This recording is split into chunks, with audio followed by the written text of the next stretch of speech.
What's up, nerds? Welcome to Nerds Gone Rogue B-Sides. Remember, you can find B-Sides every Friday at 7 a.m. on your podcast service of choice and on youtube.com/NGRradio and NGRradio.com. Joining me, as always, Matt and Moose, and special guest, Jesse White. Woo! Cheers. Yeah. Woo! Welcome to the party. I'm drinking an energy drink, but cheers. Are you? Nice. That's not beer. That's the wrong beverage for this topic, Matt. I think he's trying to stay up for Death's Gambit later tonight. No idea. What are you talking? What's Death's Gambit? No idea. Who knows? No clue what that is. I'm gonna try and play Dead Cells for the first time. Jesus Christ. Rough. Anyways, speaking of topics, speaking of Matt's wrong beverage, our topic's about beer. Yeah. It's about. So what was? Let me see how I worded this in the group chat here because I want to get it right. Well, okay. Should we set this up before? Because look, Jesse is an illustrious member of the Brew Review. Yes. And he's a renowned brewer amongst like 5 individuals that I know.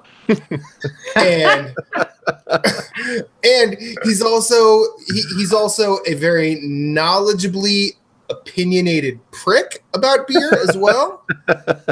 Yes. And take that as a compliment. I mean it with utmost respect. I really do, because like when you throw out your opinion, you can back it up, but you also throw in the troll just a little too much. Yeah. But you got it. I respect that. It's the internet. I mean, what are we gonna do? So the topic tonight is Corey. Well, the topic tonight is how do you get started getting into craft beer? What do you suggest? Where do you start? And what are your favorites? Okay, so I'm going to answer right now for Jesse. If it's not from New England, don't drink it. And if it is from New England, it's the best thing you will ever have, regardless of what you think of it. I was going to say Sierra Nevada, which is not in New England. Yeah, but see, you're just doing that to troll me now, Jesse. I know your game, son. He's a troll. It's like Ahmed last night. Like you know he's out trolling. He's like saying, "Hey, go jump here. It's fine. Trust me." Like, nah, dude. Now, dude, I know you. I'm drinking Sierra Nevada. Torpedo. I mean, Torpedo's I have not seen you drink that beer this show. This show? Yes. Wow. I've taken several sips of it. I don't believe. See, I'm not in the room next to you, so I don't believe it. You can alter the video. I don't know. Okay, that's too much work. That's too much work for him. I think it's too much work for any of us at this point. So Jesse, you as the person who probably knows the most here, how does one get into the craft beer? Well, so I think a lot of people make it there in different ways.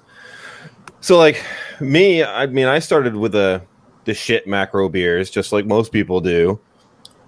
And I just, for whatever reason, started trying different things. So like I wanted a beer that kind of tasted like Budweiser, things like that, but maybe just a little bit better. So I tried a Boston Lager.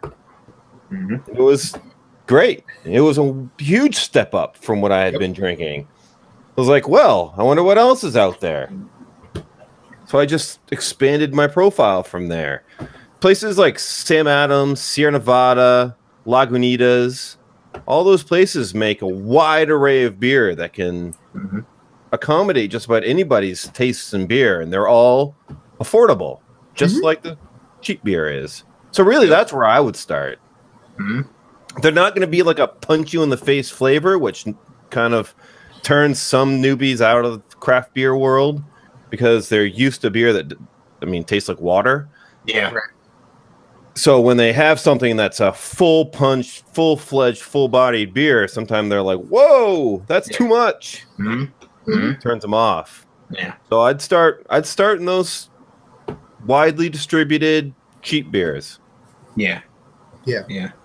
I think I agree with you, Jesse. I think you have to find a beer that you like, especially if you're just getting into beer. Like if you have like one beer and you're like, oh, beer's something I can get into, you know, whatever. Like if you're looking to, you know, enjoy an alcoholic beverage with your friends and you want to try beer and stuff, you're like, I don't like liquor, I don't like wine, beer might be my only choice. Like, find a beer, even if, and I'm gonna say this, even if it's a light beer, just try and find something that you enjoy and you can drink some of, because as you drink it and drink more of it, you're going to get used to the taste of beer, even though it's watered down beer. So that when you move to, like Jesse was saying, like a Boston Lager, you could move to, I mean, Yinling is up and down the East Coast. That's, you know, really good. Brooklyn Lager. Like, you can find beers that are a step above light beers, but not too much to where you're going to be like, all right, that's an assault on my taste buds. Like, if you just started drinking light beers and then try and go to an IPA, it might kick like you a in the Stone teeth. IPA or something. It might kick you in the teeth with the bitterness, and you'll be like, hell no. But if you drink some light beers and move into a lager, even a red ale or a brown ale, and kind of move up and then try an IPA, you'll have an easier time taking the steps than just trying to go from a light beer to an IPA. Now, you might be a rare person who will try an IPA and loves it. So, I mean, there's that. There's different levels of IPAs, too. Like Sam Adams Rebel IPA or a Harpoon IPA, which are much lighter in the flavor profile than something like they're easy drinkers, too. They're very easy drinkers. Sessionable. Like Founders Session IPA, all day IPA. Love that beer. Yeah, me too. That beer. I know Jesse doesn't like it, and it's the root of a lot of controversy, but the Two Hearted Ale, I like. No, Jesse's okay with it. It's John Martin. Yeah. John Martin. Well, I just said it's form of a lot of controversy on this show. I like it. I ain't saying it's the best in the world, but for the bang for my buck, I think that's what everybody heard you say. It was the best, that you loved it. No. It's good. Everybody heard you. But it's not the best. Anyways. Two Hearted is fine. It's just overrated. Exactly. Yeah. I mean, if I was going to say if you were going to try IPAs, and I was going to say, and you've been drinking light beers, I'd even recommend Goose Island. I'd recommend that IPA. Yep. Because it's close to a light beer. It's reasonably priced. It is owned by Budweiser, so you should have, you know, distribution's pretty wide. And I can just tell them it's a Budweiser. Yeah, I can get a pint of it for $1.69. So sometimes when I'm like, I want to drink cheap tonight, I'll buy a couple pints of that. So that's where I go with that. But pale ales are delicious too. You can find a lot of pale ales that are good. I mean, pale ales are a good transition to IPAs because they have that same kind of flavor, but they're so much lighter. Yeah, I feel if you've been drinking some beer, or if you're like, hey, I want to get out there and have fun with my friends and do some brewery tours, do flights. Go and do some flights, and you'll spend maybe $6 to $8, and you'll get like anywhere between 4 and 6 beers, and you can try all the different kind of beers. Like the blondes are really good; they're really light. There's Pilsners, Kolsch's are kind of on the lighter side, so you can find stuff that's more towards a light beer if you're okay with drinking a light beer and you're looking to make the switch into a craft beer. Like, those are the routes I would be going. In fact, I think that's the route that I did go. Like, I started drinking some of the pale ales when I was making the jump from light beers, because I was drinking Miller Lite. My dad is a Miller Lite man, and so he drinks Miller Lite. And so that's what I drank when I lived with them, and then when I moved out. Nothing wrong with having a Miller time. No, there's nothing wrong with having a Miller time. I feel weird saying that. Anyway, you know, and then so I started working with one of my manager at one of my jobs. He was like, we'd be working Saturdays, and we'd be like, all right, we're done for the day. Let's go have, you know, lunch at a brew. And so we go and have beer, and you go to a brewery, and it's like, we've got 32 beers on tap or whatever, and you're like, well, all of them. Yeah. It's like, I'll try Bring them to me, boy. You know? And I'll even say this, like back in 2015, 2016, I did not like IPAs. In fact, I hated them. And now that's pretty much all I drink. When we first started talking, you're like, man, IPAs are bitch beers. I'm like, I used to say that I don't know, man. It's hard to have the right one yet. All the time. Now I found the one I'm going to drink tonight is delicious. So. The one sort of piece of advice I would give you. If you have a beer you like now, figure out what kind it is. Whether or not it's a pilsner, it's an ale. If it's a stout, it's a porter, and then try and find other things like that and see what's out there. Yeah. Also, and actually, John said this early in the run of the brew review. It actually helps if you eat like a wide variety of food, because you're familiar with like different varying tastes just overall. You won't find, I'm not going to say you're going to find a beer that tastes like beef Wellington. I don't know if they've made that yet, but hey, you never know. Rogue's always trying new shit. You never know. Yeah, they are. But like if you've given your palate like a wide variety of material to work with, it actually picks up more of what's in beer, because drinking craft beer in a lot of ways is kind of like wine, but it's more appropriate if you get drunk at the tastings. Because fuck wine tastings. Like, great. I mean, you get great cheese, but you can't get drunk. What the hell? No. Not unless you do like a quick taste, like 1 or 2 glasses. Yeah. And then you're like, all right, I'll take a whole bottle of that. Let's do it. You're just like higher alcohol in most cases. Yeah. Right. But that's probably the way they do it, because they're like, it's dangerous giving people more glasses. But like always, and then just try and pay attention. Like even if you don't like something, try and pay attention as to what notes and flavors you're picking up, and then maybe that'll sort of inform your decision going forward. Yeah. Also, Google breweries near me. Google's really good. You can find a brewery near you. You know, if you've got a significant other, or bros that you just want to go and hang out with, head over to a local brewery. A lot of them have events going on. Like some of them do like trivia. Some of them do. There's a lot music. There's a lot here that do pints and poses where they do beer and yoga. Yep. Yeah. So yeah, it's just, I mean, if you've never tried yoga before, I've tried it a bunch of times. It's really fun. Doing it with beer, really fun as well. So I think you pay and then you get a pint at the end or something like that. Like you pay, do your yoga, and then you get a pint at the end. Well, I know at least the ones that my buddy does, they do that. So, but I mean, that's always fun. And then, like I was saying, food trucks. A lot of breweries are like, we don't want to have to do a kitchen. We don't want to have to do food. So either A, they'll allow you to bring your own food, or they'll be like, there's a food truck here, come on over. Like me and the wife went to a new place in Mooresville called King Canary, which is now my favorite brewery, like period, hands down. They are awesome. Like their beer selection is amazing. And so they had Dumpling Girls there, which is a food truck out of Charlotte, and they do dumplings and fried rice. And it's like, this week if we were to go, they might have like a hot dog one, or grilled cheese sandwich food truck, or like smash burgers or something like that. Like a crazy burger. I know there's one out there. It's not smash burgers, but there's a crazy burger food truck in Charlotte that does like stuffed burgers. And I have yet to find it. I haven't been out looking for it that much. But when you came here last, like we went to Funk, and they had a food truck of like Ecuadorian food.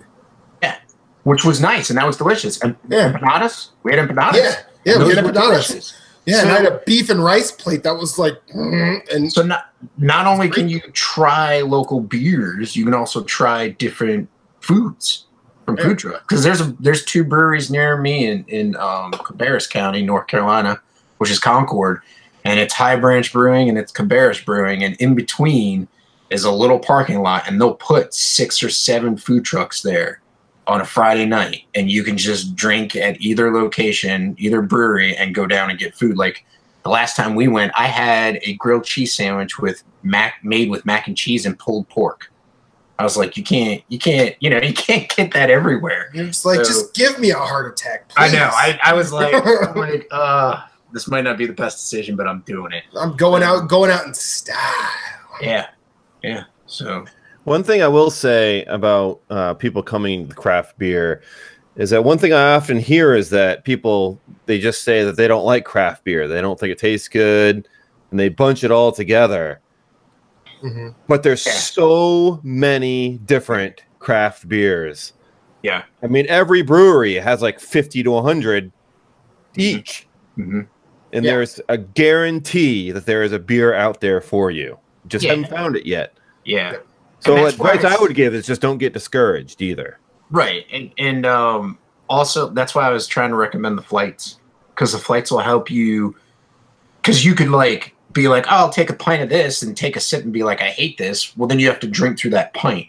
Whereas in, like, if you do a flight, you could be like, oh, I don't like this beer. Well, then you only got, usually what do they give you? Like 4-5 ounces in a flight, in a tasting.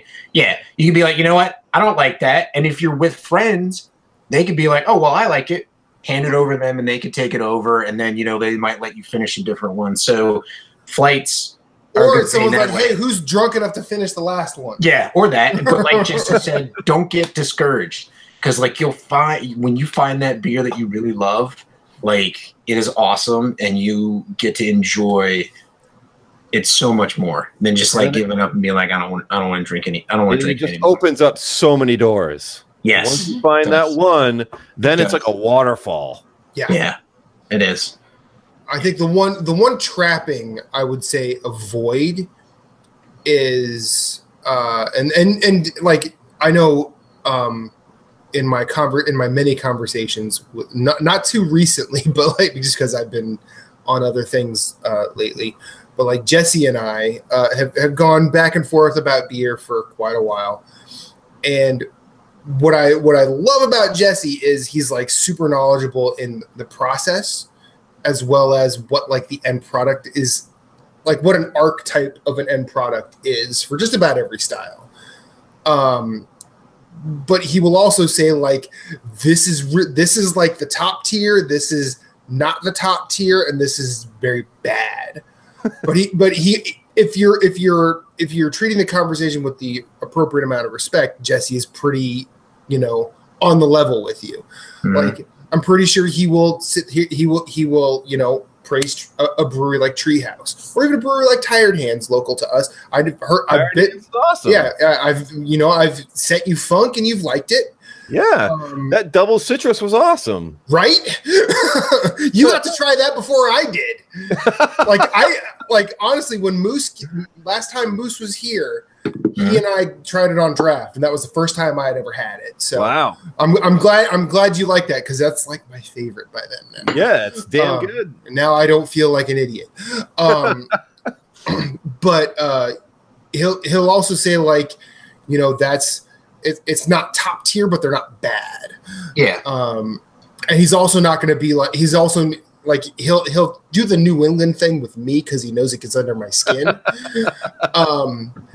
But don't get in, like, if you get to a point where like, hey, I'm trying this and I'm posting it on Instagram, don't let those people say, oh, it's Treehouse or nothing, it's Other Half or nothing, yeah, it's Monkish or nothing. Don't listen to those guys.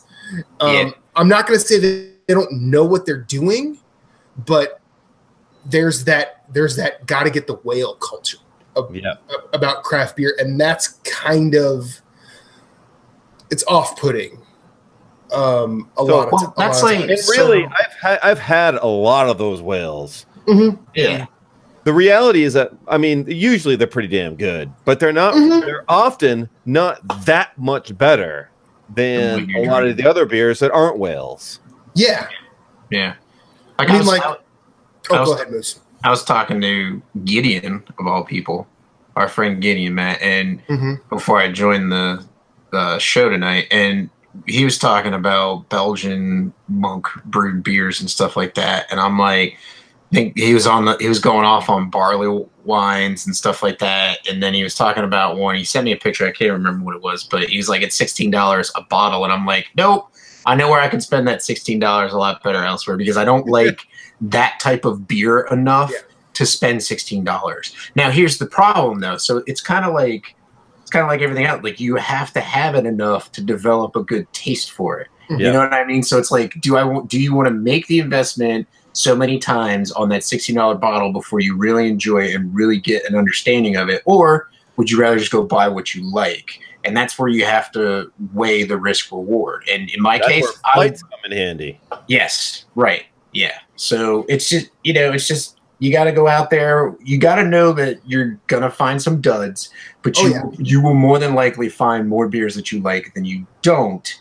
And then finding one that you really like. If you go to a local brewery and you try 6 beers and you only like one of them, go drink that one and, have it like some like a lot of my local breweries, they do 4-packs. So you can take some home with you and maybe move on to that beer instead of a light beer. And then when you go back 3 months later or a month later and try the other, the same 6 beers, you might actually like those other ones a lot more just because it's helping you develop your palate for different flavors. So anyways. Yep. So Corey, you've been the quietest thus far. What craft beers do you like? I don't know. That's why I'm having you have. You have an answer here. We want the funk. Exactly. Whatever you gave me. I gave you a 6-pack of different funks, and you liked all of them. Yeah, it's true. I did. Too bad funk's on the other side of the states. Well, I know. But no, Do you know any brewers around you, Corey? No. Great Lakes is around him, I believe. Ooh, Yeah, Great Lakes is really Great good. Lakes is solid. yeah, that's a good one, and I'm sure he's got like local ones.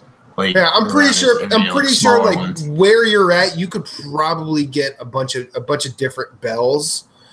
You could probably get Oberon pretty easily. You could probably definitely get Two Hearted probably. What's that other one? There was that one that Corm was talking about. It's like a sour that they do. There's Hoppin' Frog Brewery, or Shea Brewery, Thirsty Dog Brewing. Yeah, That's a great brewery names. What are you doing, Court? No. Thirsty Dog is like right down the street from us. Okay. Aqueduct Brewery, Two Monks Brewing. I've heard they're pretty good. Mm-hmm. Did you just Google search that, Moose?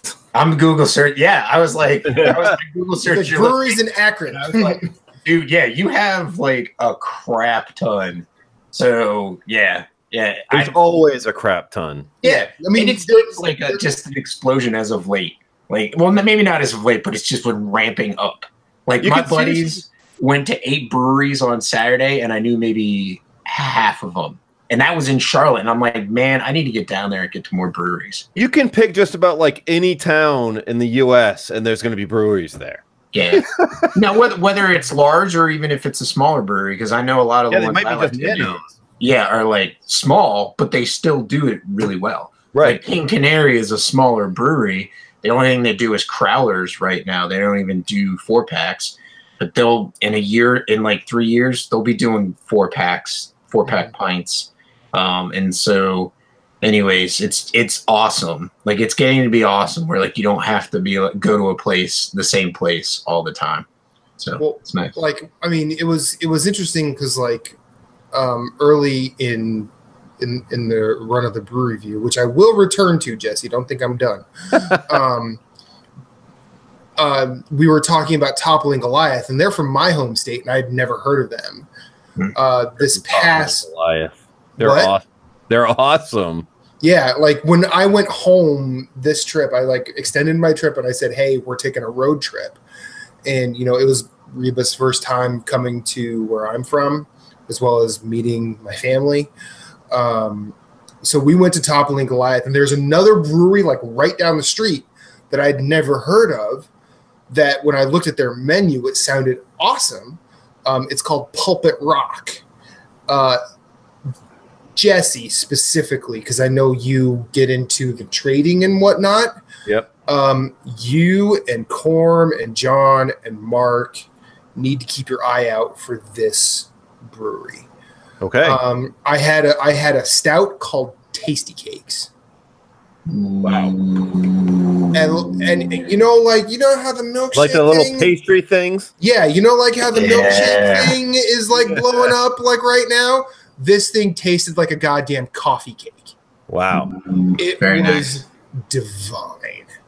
Like These cakes are from Pennsylvania. Right. Yeah, I know.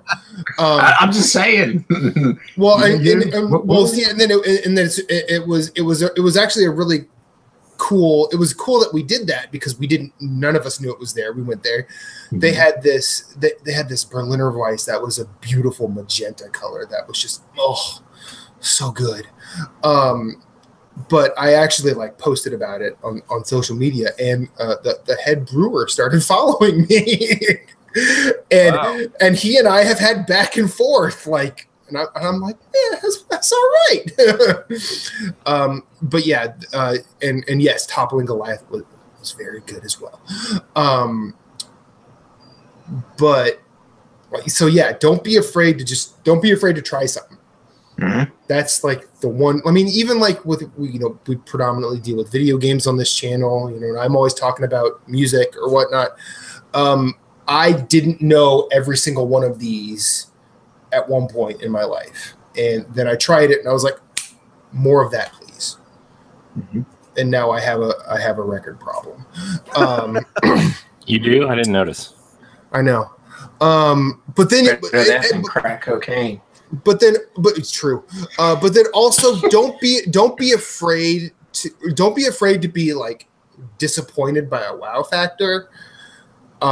Like separate the wow factor from like how it's made. Like for example, when Reba and I got engaged, we were in Boston, and I was able to have Sip of Sunshine on draft. And wow, the first time I had that, it did not blow me over, but you could tell that thing is a finely tuned machine of a beer. Yep. Like it's like that beer does not need you to be its biggest fan. Like it's gonna be good whether you believe it or not. You're in Boston. Did you go to Trillium? No, we wanted to but couldn't. We were thinking about meeting Jeff Glasson there, but we were just, it was a busy weekend. We were unable to do it. On the way in, did stop at Treehouse. I had pints there. Yeah. I tried a bunch, and yeah, those beers are good. But I will say this: I'm starting to think that people are putting out way too many New England IPAs that taste the same. Getting burned out on them? No, I don't want to say burned out. But it's like, for example, like I live near Tired Hands. Every so often, Reba and I will do brunch there, and it just seems like anything new we haven't had, we can point to something we have had that's just it actually tastes like it, but better. And I feel like if you're going to put out something that you think is markedly different, make it different. Yep. And I mean, it could be that my palate is not refined enough to pick up the differences. No, I don't think that's the case. I'm okay with that, but at the same time, like, I'm pretty sure I had 3 or 4 Treehouse beers that all tasted the same. I mean, I was able to have one of their darker ones. Was it That's What She Said? No. Lights On. Oh. That's what I had. And let me tell you, that was like the highlight. Like really? that was the highlight. I was like, oh, because like I had Julius and it was all right. I had like Haze, which was again all right. I'm not saying any of these are bad. They are very easy to drink and they kind of make you want more of them. I think preferential, I would actually go double citrus over any of that. But that's me. And I do have a soft spot for the funk. But there, when you see what you've heard about versus what you've not heard about, and they do something different, like Lights On was a good old time. Yep. I was like, yep, this is why you come for that, you stay for this. Hey, do you ever make it over to Pittsburgh? No, that's like 6 hours away. Okay, I wasn't sure how far away. Dancing Gnome Brewing Company. They're making. I have 4 of their beers in my fridge right now. I feel like I've seen them on shelves here. I'll have to look. I'll pay more attention. But you'd like them. What do they do? Well, they do everything, but I think their specialty is probably that New England IPA. Yeah. Speaking of which, I know I know from social media you played some cornhole this weekend. Yes, I did. And you brewed some beer. What'd you brew? A New England IPA.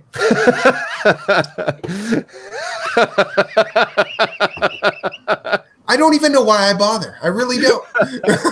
Have you ever? Actually, 2 weekends ago, we brewed a milk stout. So. Oh, you got your father to go dark. Yeah, he's coming around on him now. Oh, good for him. Yeah. What? How'd the milk stout turn out? It was okay. We can do better, and we will. Mm-hmm. But it wasn't bad. Yeah. It's a little harsh for a milk stout. I know you and Whitaker. If you can get Whitaker to send you some night shift that had a habanero in it, we had some when we were. It was really good. Yeah, Night Shift is pushing out some good beer too. Like, yeah, they have some panache in their brew. I mean, like it's not. I don't think it's Bissell Brothers. I just don't. Because Bissell Brothers are really good at what they do. I mean, Substance and Swish are incredible. Yeah, they are like that's a good example of two of the same thing, which we could argue. Yeah, but like it's two of the same thing that are in the same style, but they do not taste alike.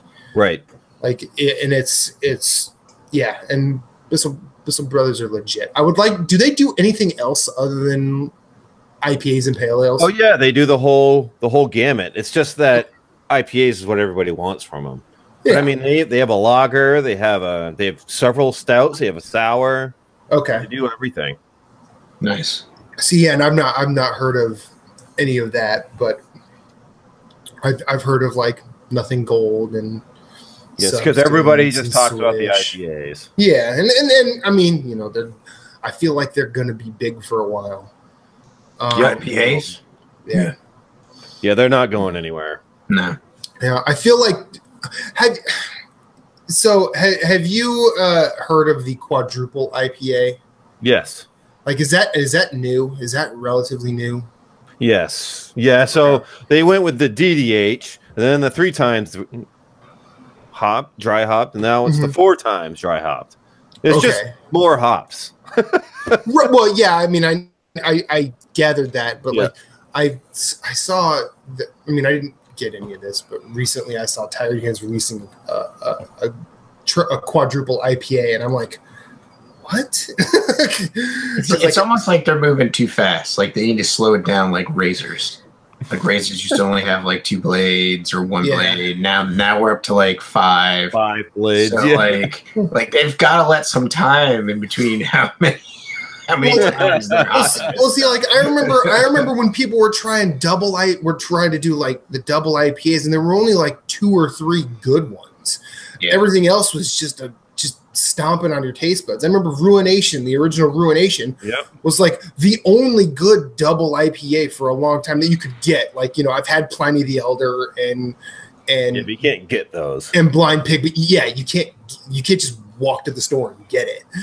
Ruination was actually the first beer that I would say was like a punch in the teeth flavor beer that I was introduced to. Yeah. I mean, like I had that and Ruin 10 relatively close together. Yep. And while Ruin 10 was definitely an assault that I got used to over time, and now I really like triple IPAs because there are some of them that are done super fucking well. Like I think there's actually one I don't like, and it's Sierra Nevada does Hoptimum, right? Yeah, I like Hoptimum. See, yeah, I do. That's one of theirs, and I'm like, I think it's just too bitter. I mean, that's just me. But like, actually, about 6 months ago, Reba and I did brunch at Tired Hands, and they did a really good one, a very New Englandy triple IPA called Human Beings Are Easy. And it was clever names. Like it's just like a straight grapefruit triple IPA, and I feel like it was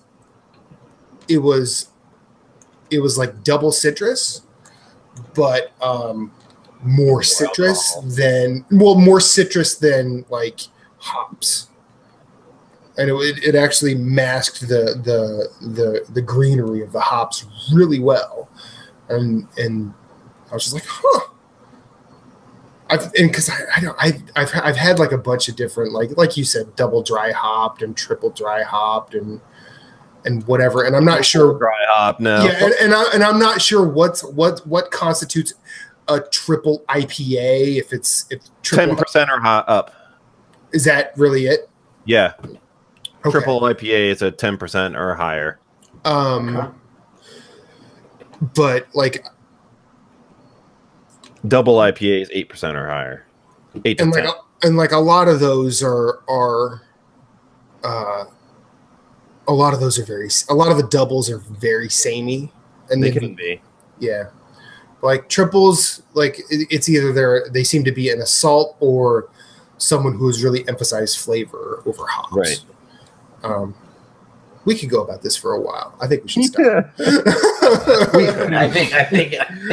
I mean, We're ready to call it. I'm pretty sure Corey has beaten Hollow Knight while we're doing this. That is funny. Nope, my Switch is in the other room. I'll believe you for a second. I swear I was playing Tetris on my 3DS. Corey, take us out at B-side.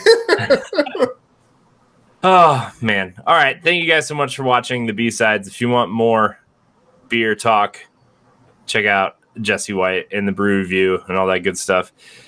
Thank you, Matt. Thank you, Moose. Thank you, Jesse. Remember, you can find B-Sides every Friday, as well as our main show, Nerds Gone Rogue, every Monday at 7 a.m.